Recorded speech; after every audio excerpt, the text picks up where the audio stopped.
Say hey, Yellow Jacket football fans. Welcome to the Coach Hal Lamb Show. And Coach, congratulations, a 67-0 victory. The big things, I guess, are the perfect regular season, the 8th in your career here. Congratulations. Yeah, it was obviously been a great regular season for us to be 10-0. And last night I thought our kids, after looking at the LFO film, from a coaching standpoint, I didn't think we played very well.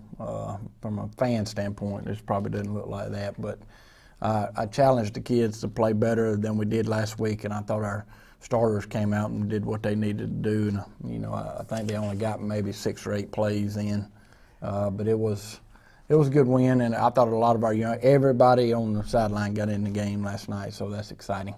Second consecutive shutout for the black shirt defense, led by defensive coordinator Coach George Hoblitzel. The last 2 games was 59 and 67, 126 points for the pound and shoot offense, led by offensive coordinator Mike Davis. You gave up a negative 29 yards rushing in the first half. I think the starters and the number 2s played extremely well, and then it didn't take long to get the 3s, 4s, and 5s in there. Yeah, we, as I said before the game, we wanted to get our starters in and out, and really, I didn't anticipate it being that fast. But our starters played, a few plays. Got before I knew it was 30-0. So I really wanted to keep the score down because I really don't like to score it that many points. But it's one of those things. Last night you really couldn't control. We did the best we could. I go back to the region championship game against our Murchie at Phil Reeve Stadium several years ago, and I remember talking to sports writers, and they said, well, how many points is Calhoun going to score tonight? And I said, we won't score 50. Coach Lamb does not like to score 50 or more points, and he scored 49 that night. And I complimented Coach before we went on the air that I thought he did a good job trying to hold the score down, and he even took a couple of delay of game penalties at the end of the game so you wouldn't run any more plays. Then lo and behold, they take over on downs, and the defense forces a fumble into the end zone, and Zeke Nance recovers it for the 66th and then our extra point, 67th points of the game. So I really didn't want to score that last one. I was trying my best not to score, and then they fumbled a snap or exchange, and Zeke was there to recover the fumble in the end zone. So it was a good night for us. Yes, it was a really good night. The 8th undefeated regular season year in your career. You had clinched the 14th consecutive region championship the week before. Now we move on to the playoffs, and we'll talk about that playoff scenario after we watch the highlights of the game. You came out of the game, it looks like pretty healthy also. Yeah, that's the positive there. No, from what I know from Joe, no one got injured last night, so we're in good shape injury-wise. And it was the first full moon Friday night game of the season, and Coach and I's record continues to extend itself. We've only lost, in my time with you, 13th year, only 2 games that we've lost under a full moon night, and we want to know this season, and maybe we can catch another one during the playoffs. That'd be nice. I got another one looming down the road, and you know what round I'm talking about, that hopefully that full moon will be out. We're going to take a break. We're going to come back and look at the first half highlights. You're watching the Coach Hal Lamb Show.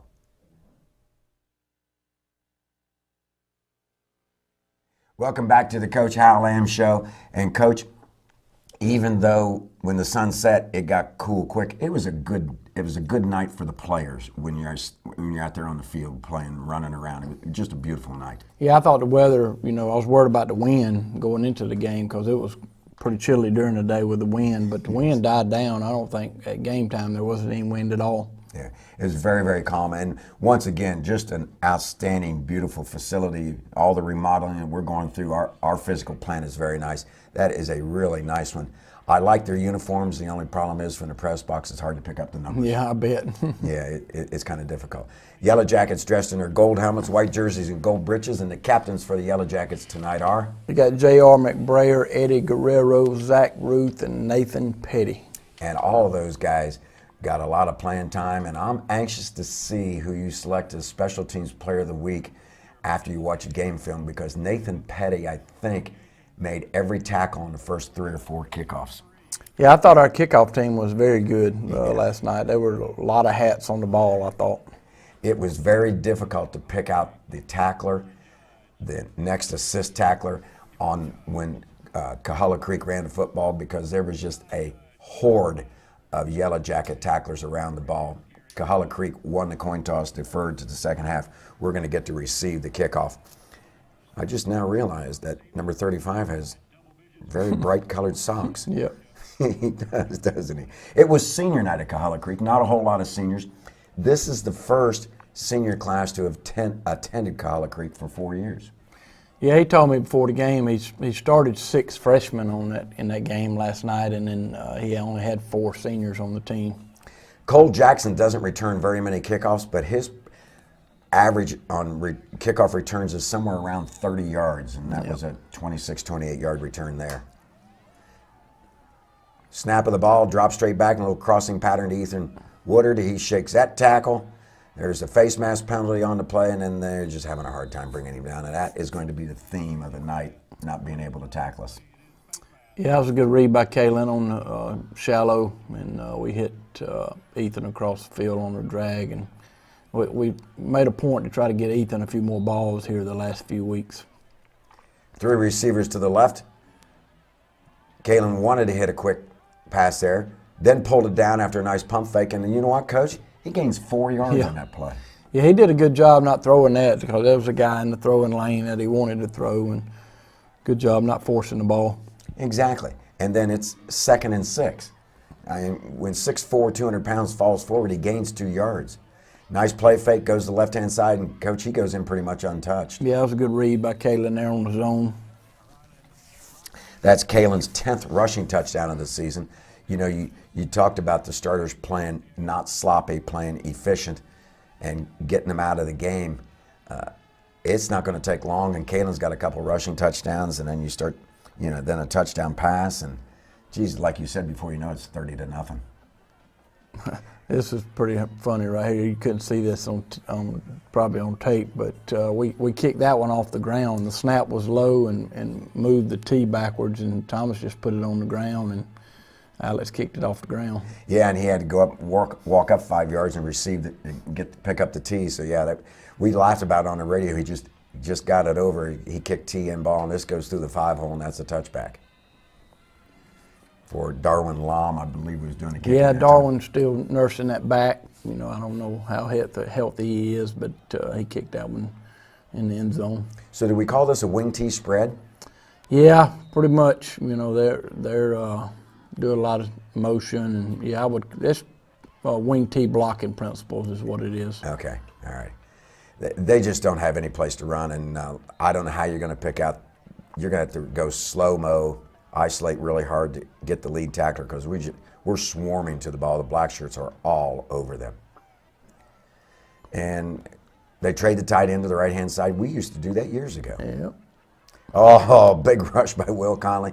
Gets loose and finds his receiver. Yeah, Coach Hobb was not very happy about that. I can tell you that. I can imagine. It was a blown coverage in the secondary, and he was not happy. Their biggest play of the night. And I think they ended up with minus 17 yards total offense. For the game? For the game. Wow. Jairo Wilson with the big tackle there. The general strips the ball, but the referee says no, he was down, which was the right call. Yeah. The referees, I thought, did a good job. Ooh, nice hit by Colby Reynolds. If he wanted to hang on to the ball, he was going to be knocked loose. Yeah, Colby's getting better and better. He's, he's coming off an injury. He had a bad injury in spring practice with his ankle, but he's coming back. He's playing well. Colby's healthy. Big rush, and then Jairo Wilson jumps up and knocks the ball down. It was like he was getting a rebound in basketball season. Oh, he dropped the ball. Oh, then he throws it forward. Good thinking on his feet. It's just an illegal forward pass. Yeah. So they're going to spot the ball right there at the 34-yard line, 1st and 10 for the Jackets.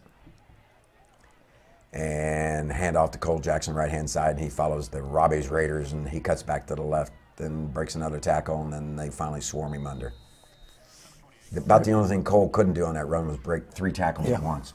Good run by Cole, good blocking up front. Throw it out to Drew McCracken, our snapper, and people don't realize how strong Drew is from the belly button down. Yeah, Drew's had a really good year, obviously snapping the football, and he's playing a lot at wide receiver and playing well there too. Kalen gets his second rushing touchdown of the season, of the game, his 11th of the season. And we're going to have Drew snapping, Thomas holding, and Alex Flores doing the kicking. And we're going to see if we can put it on the tee this time, so Alex can just kick the football, and he does. Alex is showing his leg strength is getting better. He kicked that one almost to the track, which is a long kick. Yeah, Alex continues to get better as well. You know, he's a junior, but I would consider him young because he hadn't played a whole lot of football. He went 6 for 6 on extra points. The field goal kickers were the people probably happiest to not see the wind blowing last night. Down the field they come, and then we smack them right there. And I think that was Rhett Rogers on the first hit. We got a lot of white shirts around the ball. It was number 34. Oh, was it Petty? Or was it 84? Oh, it could have been 84. Yeah, he's pretty tall. Yeah, it was Rhett Rogers. Yeah, you're right. He's a good-sized kid. Yes, he is. There's Landon Rice making the tackle on the backside. That's coming from the left defensive end to the right side of the all the way across the defensive formation to make that tackle. Just not a lot of place to go, Coach. You dominated both sides of the line of scrimmage. Yeah, Coahulla Creek's in a really, really tough situation. I was talking to that coach for the game last night, and obviously things ain't going well. I'll tell you, the quarterback's not a bad. You know, I saw him warming up before the game. He throws a good ball. I don't know what year he is, but he's not a bad player. That was Blaine Anderson knocking that pass down, so we got a couple deflections on the first two series. This is a short punt that goes off the right of his foot and ends up being about an 11-yard punt, if I remember correctly. 9 or 11. That'll make it a 10-yard punt. 1st and 10, deep in their territory. Kalen drops back. He throws one down the left-hand side. Coach, this is a beautifully thrown pass. Yeah, good throw there on the fade route to Carson. Nice catch by Carson, good route. 26-yard touchdown pass. That is the 16th touchdown pass of the season for Kalen and the 4th touchdown reception for Carson Brown. White lightning going down the field. Drew with the snap, Thomas with the hold, and that's perfect, and it's on its way close to the track. Alex continues to boom them through the uprights. 21-0. Got a big defensive play coming up here after the kickoff. From the near hash in front of the Colts bench. I can't remember the last time we had 2 safeties in a game. I can't remember ever 2 safeties in a game. As you said, our 2nd and 3rd of the season, and that's better than a touchback because they're going to spot it at the 19. Yeah, good coverage there. Dusty can't lose contain, though. We got to teach him to not lose contain there, but good job by Will Conley. The ball's loose. He wanted to pick it up so bad and got, oh, goodness. Will tried to scoop and score. Will the throw, we end up recovering it at the 1-yard line so that it remains Colt football, but not for long. And then we're going to hit him in the end zone, and that is Tristan Fuller. Sampson all over him, and we get a safety. I thought originally that it was Will Conley, but I guess it was Tristan Fuller. Yeah, it's a good job by Tristan there on the tackle for the safety. And, you know, I thought maybe they might try to keep it from being a safety as far as the referees, but there was no way they could. And then they kick it to Lester, or Lester picks up a squib kick and takes it to the house. So it's 30-0 before we turn around. Yeah, and this is when you're really starting to get frantic on the sideline about substituting, huh? I really wanted our starters to play a little longer, to be honest with you, at least the first quarter. Well, that was a 63-yard kickoff return for a touchdown. That's only Thomas's 2nd kickoff return of the season. So one of them goes for a touchdown. Yep. And he's our deep guy. That tells you they're not wanting to kick it to him. Yeah, he ran up and got that squib kick. Alex Flores with the extra point, as you said, 4:25 left in the first quarter, and it's 30-0. You are, as they say out west, breaking the Colts. That's a nice stadium, man. Beautiful. I was really impressed with it. The turf was good. Yeah. The stadium's nice. Yeah, it's a beautiful facility. I like the close cropped grass. It was a firm footing. Yes, it was. Down to the 6 or 7 yard line and up the field they come. And the kid gets a nice push here and gets it across the 25. Jordan Towle, I'm finishing off that tackle, I believe, number 10. 4:12 left in the first quarter. They're in that shotgun formation. 3 receivers left. Quarterback rolls that way. This kid does throw a nice spiral. He's only a junior, and he will get more accurate. Yeah, we were talking before the game. His mechanics are very good. I thought somebody's taught him well. We just surround the ball carriers, take on the blockers, knock the blockers out of the way, and then make the tackle. And you've already started substituting heavily defensively. Yeah, we got JR, our backups in, JR, Eddie Guerrero, and Grayson Tilley up front.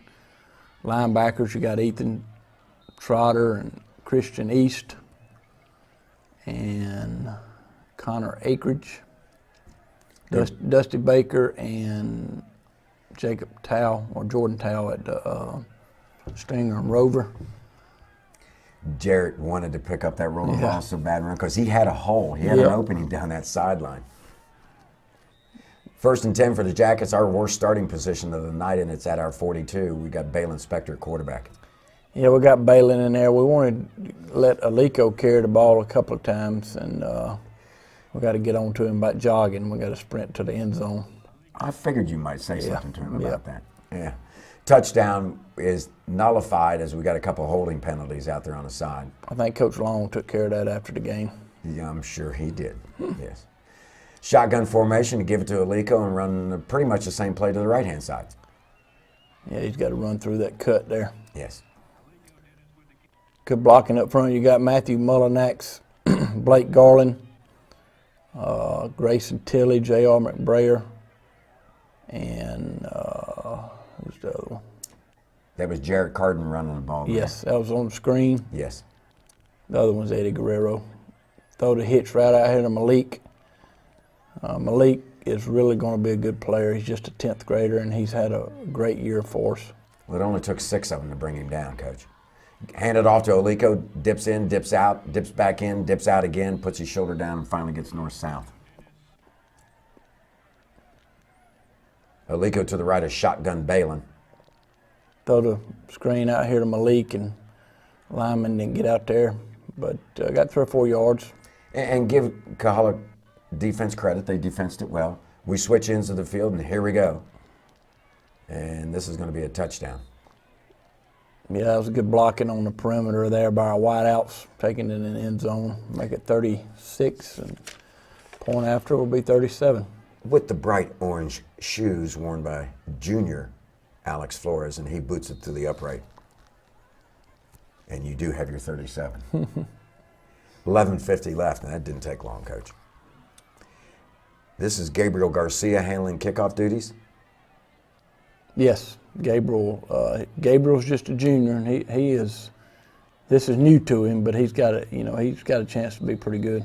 I didn't know if the young man was going to pick up the ball, Coach. And he didn't want to. Well, and then he didn't want to get hit when he was running up the field. He turned his backside to the tacklers. Said, "Here, hit that." You got a lot of tacklers. Jordan Tao, 33, is Connor Akridge. Yep. It's the same defense we talked about a while ago in there. They probably played more snaps. The twos probably played more snaps than the ones. Oh, yeah, I bet they did. Because I think he even put some of the twos back in to start the third quarter. I don't even think the ones we have, we give out stars for achievements on the back of the helmets, but they got to play at least 10 plays. Well, the ones were upset last night because they didn't play 10 plays, so they don't get any stars. They tried to run the slant. They ran that slant play about 3 or 4 times with the widest of the wide receivers. It wasn't real effective, and Dusty Baker had a block. He just held up at the last second. That's smart by Dusty. I really didn't tell him not to block it, but that was smart on his part. He'd have run all over the punter. All righty, we're going to take over 1st and 10 at their 42-yard line. We got Alico out of there now. We got Jordan Tao in the game at running back. Good job by Balin on the curl route. Again to Malik. Malik was our leading receiver last night. They're having a hard time tackling. That's how much his strength has improved since August. Yep. 3 receivers to the right to the short side. Hand it off to Mr. Tao. And he got tackled by the face mask. Yes, he did. Yeah. They plugged up the hole, but then they brought him down by grabbing the face mask. Personal foul against him. Half the distance to the goal, worth the 9.5. And throw it out here to Ryan Randall, and number 37's everywhere. He gets a touchdown. Throw a hitch right here to Ryan. Good job by Balin getting it out of his hand, and good route, good catch by Ryan Randall. Alex Flores finishes it off. We're up to 44. That was the 5th touchdown pass of the season for Balin and the first touchdown reception for Ryan Randall. Juan Palmerin, the left-footed sidewinder kicker, down to the 13-yard line. Up the sideline they come, and we stick them out of bounds, number 45. I left my roster up at Coahulla Creek. You'll have to help me. 45, I think I'd have to look at him again. I can't remember. Motion from left to right. They try to run the jet sweep, and that's not going to get very far. And we got a different crew in there now. Oh, you got yes, you Marcos Ambrosio in there at nose, Hunter Moss at left tackle. Was that Gage Giddens playing defense? Yes, it was. Gage Gibbs, that's who it was. I cannot forget Gage. Oh, you'll see him Yeah. several times in the fourth quarter. Oh, my goodness. Slobber knocker. That was Dusty Baker. Oh, Cincy laying the wood to him. He got rid of the toothpick and just laid it on the ball carrier. Little motion. I don't know, are they trying to run a counter or they're confused? I think it's a little of both. Okay. All right. They're going to line up in a punt formation. Every time they lined up to punt, I just see the ball going over the punter's head. Or dropping it. Yeah, good job by Ryan. I tell you, Ryan's a good punt returner. He does a good job making good decisions. That's going to be a nice battle between he and Jarrett Yes, next year it to is. see who gets return punts. I mean, you may get to alternate and just have fun. We got a little Brett Potts in the game, number 39. He's a freshman quarterback. He's gotten better and better. He does a good job running the offense. Oh, yes. I'm anxious to see his number next year Yeah, on the roster. he will not be 39. We speculated about that every time on the radio. All right, he pulls it from the belly, runs over left guard, left tackle, and gets good yards down inside the 30-yard line. Little Kenny Stabler, the little snake. That's a design quarterback run there. Yes, that bounces off her shoulder. That was a good pads. throw by Brett. This Romy just I went off his helmet, I guess. Oh, we'll talk to Romy now. Yeah, we'll give Romy a hard time about that. He'll just laugh about it. Yes, he will. All righty, 2 receivers left, 2 right. Run a little hitch out here. Ryan catches it, but he went to the knee to catch it, and they blew it dead immediately. I think this is 4th down here. I've lost track. We've been yucking it up so much. 2 receivers left, 2 right. Yeah, it is. It's 4th down. Just Brett didn't get his feet set. No, he didn't. He threw a one-hopper out to the shortstop, and he didn't have his glove with him. So Coahulla Creek takes over on downs. Try to run that wide-angled slant to the wide receiver. It's incomplete. Clock is winding down as the first half comes to a close.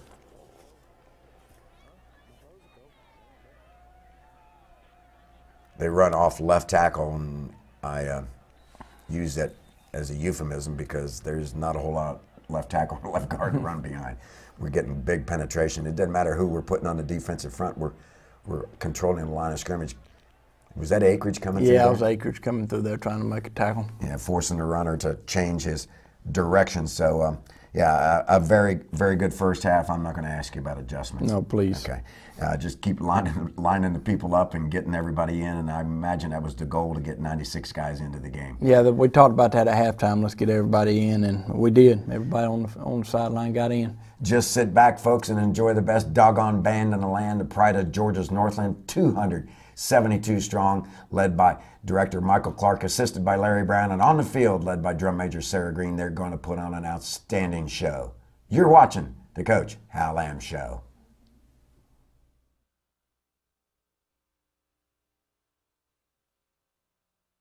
It's under the field direction of Mr. Ricky Aragwin.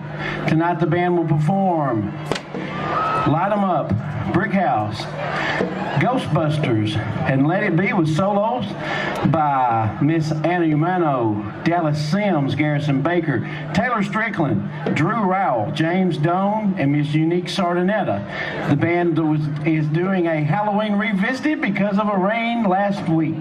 So sit back and enjoy Calhoun High School Marching Yellow Jackets.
fun. 3, 2, 1. Welcome back to the Coach Hal Lamb Show. 44-0 at half. We're going to get a bunch of players into the game, and they did decide to have a running clock in the entire second half. Yeah, which was a good thing. Yes. I thought the referees were a little different than last week. Yes, This crew was by the book. Last week they kind of fudged a little bit. Well, the electronic clock operator in the second quarter, when there would be a timeout on the field, he would let 4, 5, 6 seconds run off the clock before he stopped it. So we kind of had a mini running clock in the second quarter. I thought they did a good job of taking care of the kids in the situation. But you're right, not as big a running clock as we had last week, but it still got over pretty quick. This is going to be Gabriel Garcia handling the kickoff duties. Toe meets leather, and that one's all the way down to about the 7-yard line, and up the middle of the field they come, and then brought down with a hard tackle by... That was Zach McKenzie. Yeah. Zach's a 10th grader. He's got a big upside. He's got to get a little faster and a little stronger, but he's a big kid, got a big frame. Tall. Yep. Yeah. We got some different guys in the game. Ooh! Second slobber knocker. We got Beck Fletcher at linebacker, Bailey Lester, number 38, which is Thomas's brother in there. Mike linebacker, going to be a really good player. Noah Ferguson's in there at stack linebacker. And he just got the hit. Zach Ruth at corner, Jonah Landry at stinger, Nathan Petty at rover. And then you got Tilly and JR and Eddie Guerrero. We let them play the first 3 plays. I think we get them out. Yes, you do. There's your counter that they wanted to run in the first half. They ran it in the third quarter there. They didn't call the illegal procedure, and that was nice of the referees, and there goes your worst fear. The snap goes through the punter's hands. Yeah. And then it's a chase. And they knock him out of bounds, and we take over deep in their territory. So, at quarterback.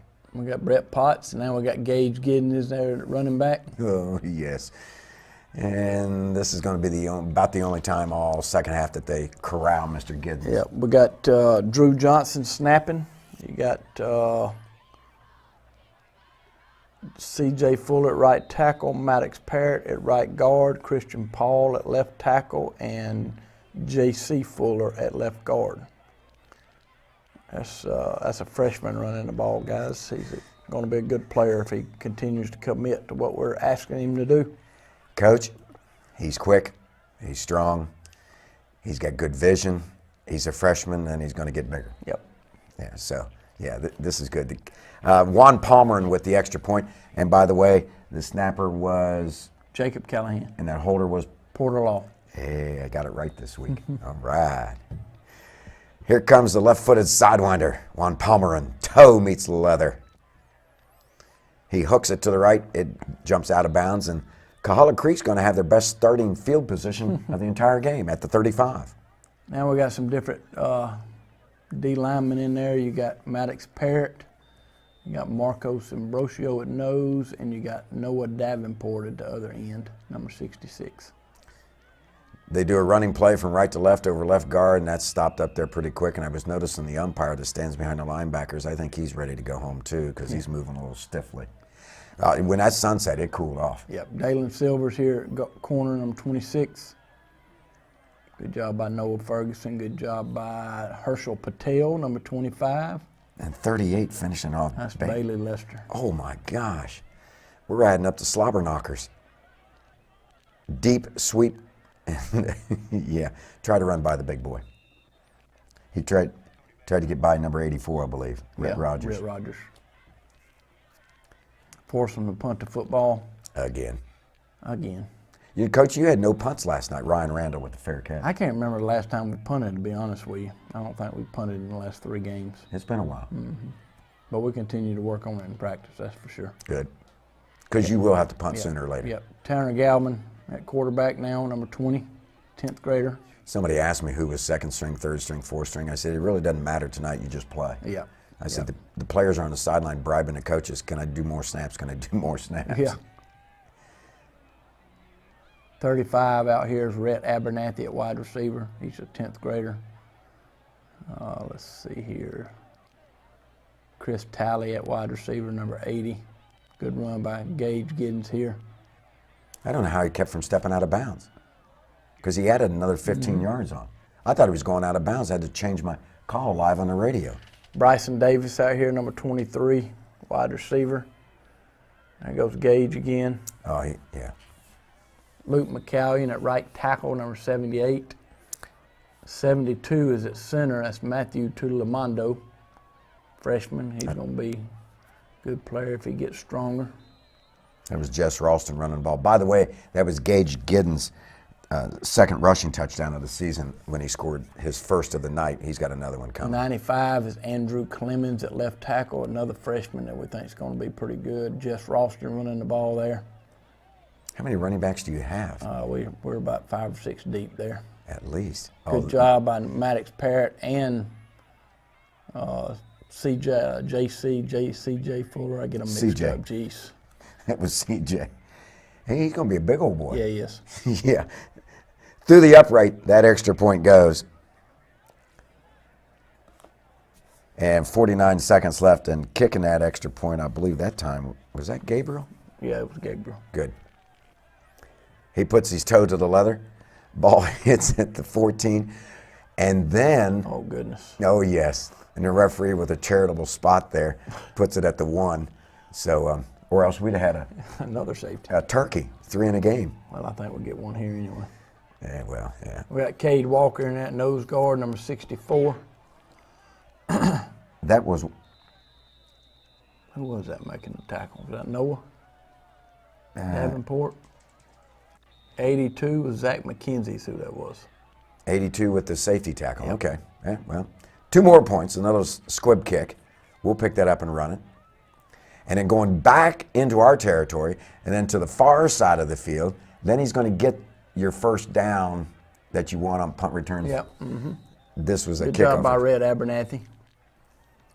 Rhett's another one that's a 10th grader that didn't play last year, and he's got a bright future as well. You got James Prater in there running the ball now. We turn it over to James Prater and Dustin Freeman. I don't think we throw another pass from here on out. I don't remember one. Yep. At left tackle here, you got Matthew Ralston. That's Mitch Ralston's son, number sheriff's 70. son, yeah. Sheriff's son, number 70 at left tackle. He's a big boy. Yes, he We is got a to big get him boy. a little tougher and a little stronger. You know, he's thinned down a little bit Yep. as the season's Yep. gone on. Yep. He's got a bright future, too, if he continues to work hard. It's that weight room workout under Coach Tommy Hoblitzel. Fake, and where you hand off, then fake the pass, and that's Tanner Gauman faking a pass downfield.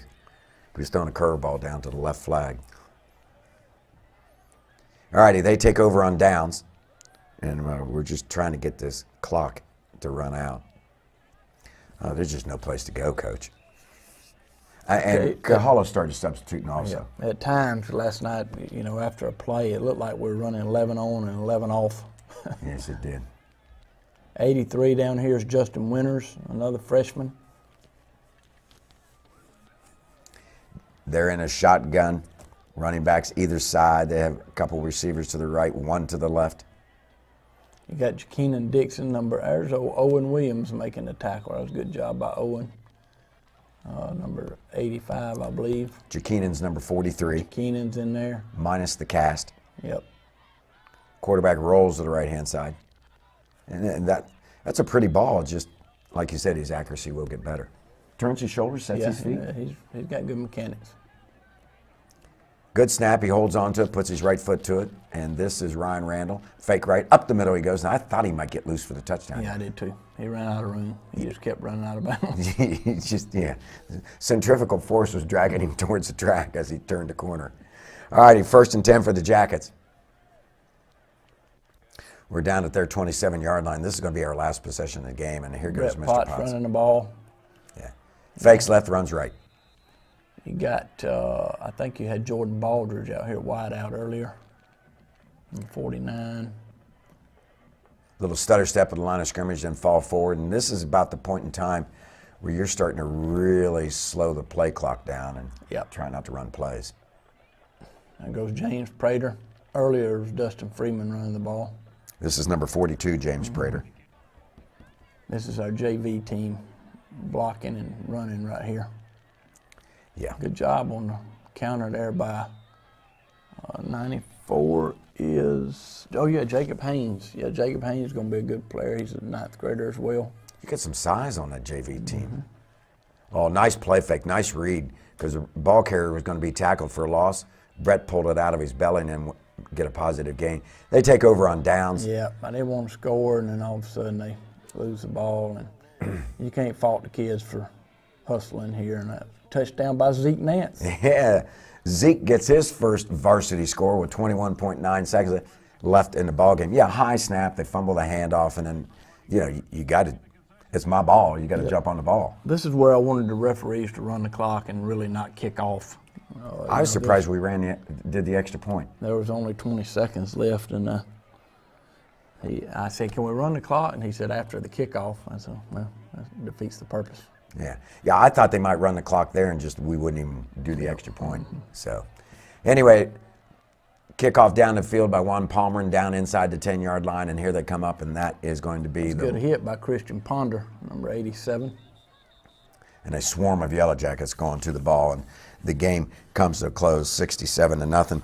I look back at the stats. You've scored 467 points in the regular season and only given up 75. Second consecutive shutout for the Yellow Jackets as you end the season with 2 consecutive shutouts. 126 points scored in the last 2 games. Pretty nice season. Yeah, it's been a great regular season so far, and to be 10-0. It says a lot about our kids and our coaching staff. I think we've had a good year so far, but now the fun begins. I guess the key phrase was so far. Yep. We're going to take a timeout. We're going to come back and we're going to look at the stingers, the plays of the game. You're watching the Coach Hal Lamb Show. Welcome back to the Coach Hal Lamb Show. And Coach, we had lots of highlights to pick from, and we're going to start off with our stingers, the players of the game. And since it was senior night for Coahulla, we're going to make it senior night for the Yellow Jackets. After the first safety, they get a free kick from the 20. Yeah, they kicked from the 20 and they dribbled one, and they kicked it to the wrong guy. Thomas Lester at the 37, up the hash, cuts out left. Oh my golly, he's going to go untouched. To the house. Number 2 takes it. Good job by Thomas. Good blocking up front on the kickoff return team. Our second stinger of the game is going to be Gage Giddens. He gets a handoff. He bounces it outside. He's inside the 10, inside the 5, and he goes into the end zone for his 3rd rushing touchdown of the season. That's good vision by Gage there. Good hard running. And then the last play of the game for us pretty much is Zeke Nance on the fumble recovery. He had to fight off of his own teammate, Zach McKenzie, and number 81, Zeke Nance with the fumble recovery and a touchdown. So a fumble recovery for 6. We congratulations to you and the Yellow Jackets, 10-0 on the season.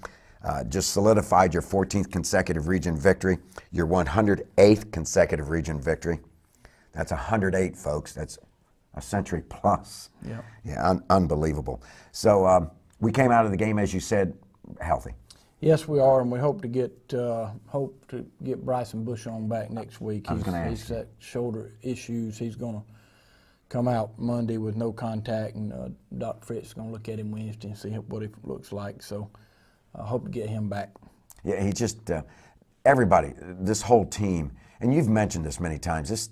This coaching staff, including you, of course, likes being around this team. This whole team has energy, but the Scud missile, Bryson Bush, just brings another level of energy to the field. Yeah, Bryson's pretty special, and he'd